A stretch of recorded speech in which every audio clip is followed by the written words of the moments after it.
Соединетите држави во вида санкции за компании во Обединетите Арапски Емирати, Централно-Африканската република и Русија, за кои се сомневаат дека се занимаваат со нелегална трговија со злато за финансирање на руската платиничка група Вагнер.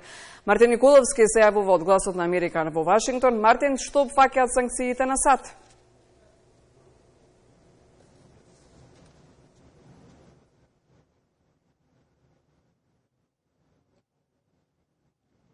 Ана, добро вечер од Вашингтон. Американскиот оддел за финансии објави дека санкционирал 4 компании поврзани со групата Вагнер и нејзиниот лидер Евгений Пригожин.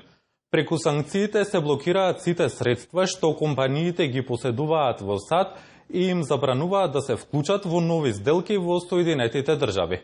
Вагнер се борел во Ливија, Сирија, Централно-Африканската република, Мали и други земји и водел некои од најкрвавите битки во 16-месечната војна во Украина, вклучувајќи го и Бахмут. Вашингтон исто така воведе санкции за Андреј Николаевич Иванов, руски државјанин кого САД го обвинуваат дека е еден од директорите во Вагнеровата група и дека тесно соработува со официјални лица во Мали за сделки со оружје, рударство и други активности на Вагнер во таа земја. Инаку, Ана, за подсетување, САД претходно оваа година воведоа санкции за Вагнер и Пригожин.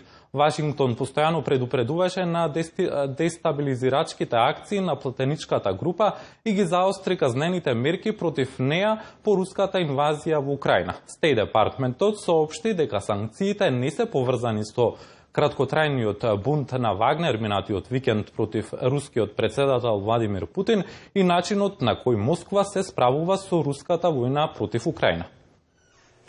Мартина, зошто САД реагира предпазливо на бунтот во Русија?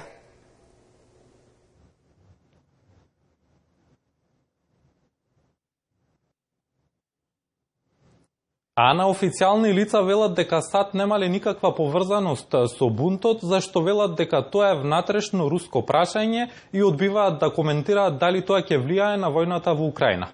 Причината за тоа е да се избегне рускиот председател Владимир Путин да искористи реториката на американските функционери и да добие руска поддршка обвинувајќи ги своите западни ривали. Дури и председателот Џо Бајден, познат по тоа што повремено дава изјави надвор од протоколот, овој пат се задржа на официјалните пораки.